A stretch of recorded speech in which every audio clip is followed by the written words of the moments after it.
नमस्कार, भारत 24 देख रहे हैं आप और आपके साथ मैं हूं सुरभि तिवारी। बुलेटिन की शुरुआत बड़ी खबर के साथ करेंगे। इस वक्त की बड़ी खबर आपको बताते हैं, नेपाल में राजनीतिक संकट इस वक्त गहराया हुआ है। नेपाल में नई सरकार के गठन में देरी भी मानी जा रही है। अभी किसी भी पार्टी के बहुमत नहीं है। साथ ही साथ ओली और प्रचंड की मुलाकात भी बताई गई है। राष्ट्रपति ने शाम 5 बजे तक का समय दिया है। नेपाल में बन सकती है गठबंधन की सरकार। हालांकि देखिए, एक बार फिर से नेपाल में अब किसकी सरकार बनने जा रही है, इसको लेकर के संशय और ज्यादा गहरा चुका है, क्योंकि नेपाल में राजनीतिक संकट गहराता जा रहा है और यह माना जा रहा है कि नेपाल में गठबंधन की सरकार बन सकती है।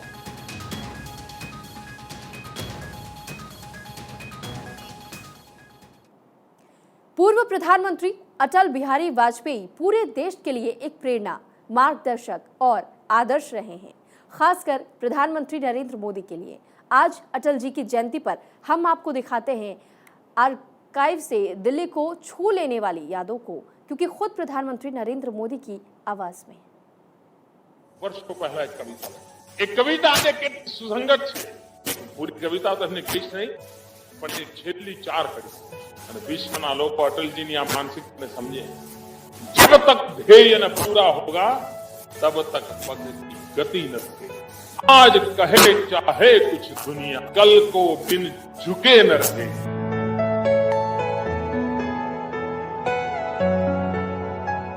राष्ट्र भक्ति ले हृदय में हो खड़ा यही देश सारा, संकटों पर मात कर यह राष्ट्र विजयी हो हमारा। क्या कभी किसने सुना है सूर्य छिपता तीर भय से?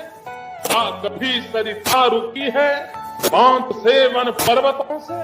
जो न रुकते मार्ग चलते चीर कर सब संकटों को, वर्ण करती कीर्ति उनका तोड़ कर सब असुर दल। हे मंदिर के पथिक को कंटकों का ही सहारा, हे मंदिर के पथिक को कंटकों का ही सहारा।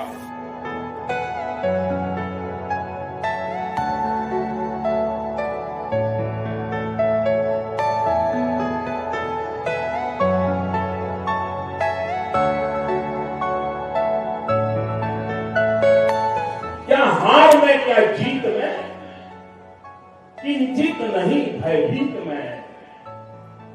कर्तव्य पथ पर जो मिले, यह भी सही वह भी सही। और अब खबर ग्वालियर से जुड़ी हुई है। ग्वालियर में फिल्मी स्टाइल में हुए अपहरण कांड का पुलिस ने खुलासा कर दिया है। पुलिस के मुताबिक जिन लोगों ने आरोपी ने दर्ज किया कर्ज लिया था, उनसे और कोर्ट से बचने के लिए आरोपी ने खुद के अगवा होने की साजिश रची थी। वहीं अपनी इस किडनैपिंग को कामयाब बनाने के लिए आरोपी ने बॉलीवुड की एक फिल्म का सहारा लिया था, जिसे देखने के बाद से उसने अपने 2 साथियों की मदद से खुद का अपहरण करवाया था। आपको बता दें कि ग्वालियर पुलिस को जानकारी मिली थी कि 21 दिसंबर को आगरा झांसी हाईवे पर मौजूद ढाबे से परमाल माहौल का बाइक सवार बदमाश ने कट्टे की नोक पर अपहरण कर लिया था।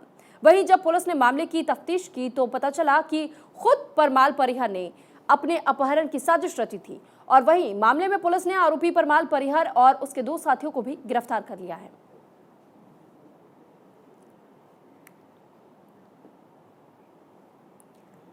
तो मेघालय सीमा पर बचाव में पुलिस ने चलाई गोलियां, असम सीएम की तरफ से इस बात की जानकारी दी गई। असम के सीएम हिमंत बिस्वा शर्मा ने विधानसभा में ये बयान जारी किया।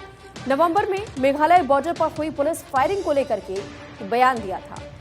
मुकरोह में पुलिस ने आत्मरक्षा और सरकारी संपत्ति बचाने के लिए फायरिंग की।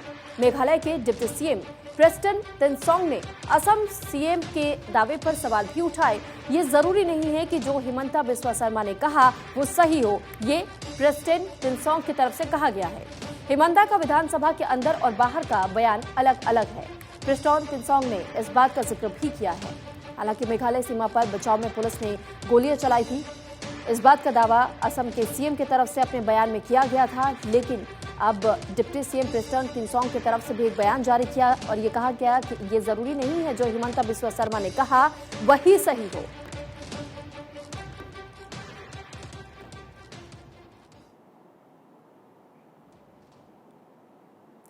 मुरादाबाद के कांच में युवक की हार्ट अटैक की वजह से मौत हो गई। करतब दिखा रहे युवक को हार्ट अटैक आया, जिसके वजह से उसकी जान चली गई।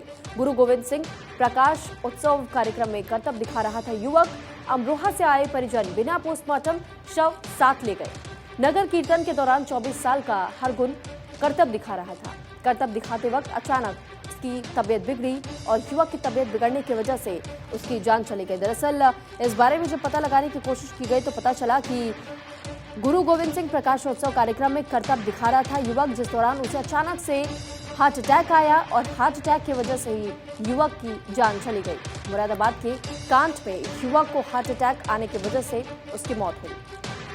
तो नगर कीर्तन के दौरान 24 साल का हरगुन करतब दिखा रहा था, जिस दौरान उसे हार्ट अटैक आया और हार्ट अटैक की वजह से 24 साल का हरगुन उसकी जान चली गई।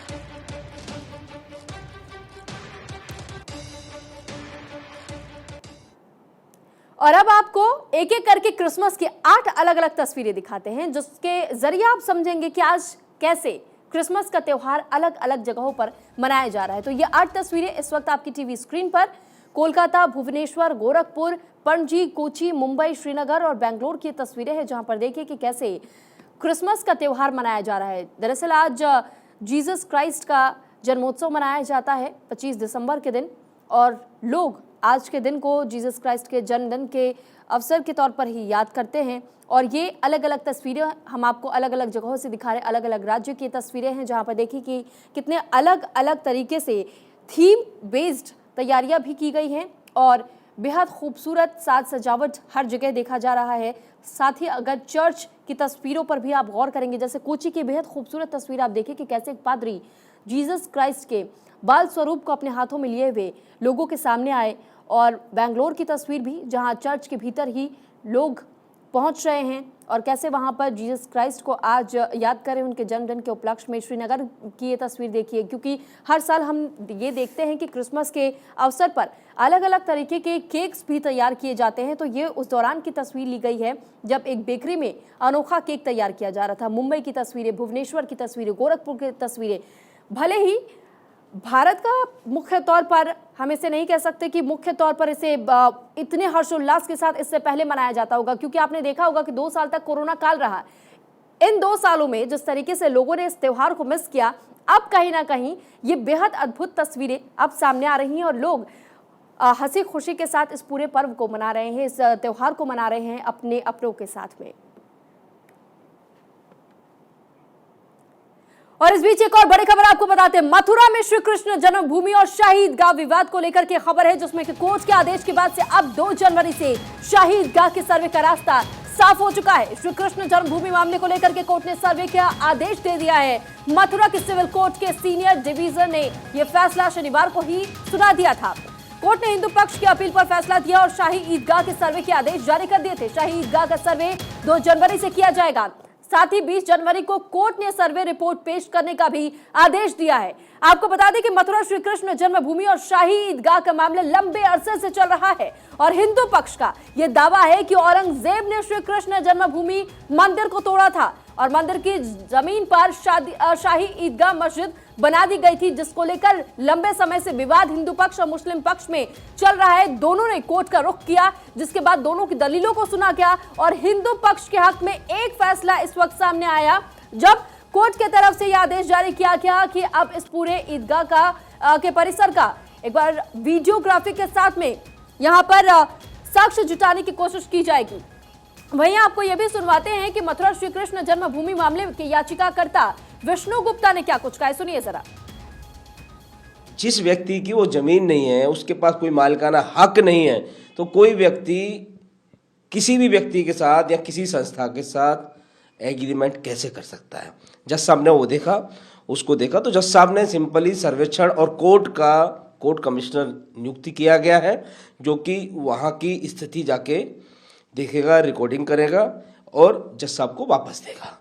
इसमें कहीं भी दो राय बात नहीं है, सब कानून के तहत काम हो रहा है और कोई भी इनलीगल काम नहीं हो रहा। ज्ञानवापी में भी कानून के तहत ऑर्डर हुआ, कानून के तहत सर्वे हुआ, यहाँ भी कानून के तहत सर्वे हो रहा है। तो वीएचपी के कार्यकारी अध्यक्ष आलोक कुमार ने भी मथुरा को लेकर के हाई कोर्ट के फैसले पर अपना बयान दिया है। उन्होंने क्या कुछ कहा है, आपको सुनाते हैं। मथुरा के न्यायालय ने यह आदेश दिया है कि कृष्ण जन्मभूमि के स्थान का सर्वे करा जाए, नक्शा बनाया जाए और अगली तारीख पर उसकी रिपोर्ट प्रस्तुत की जाए।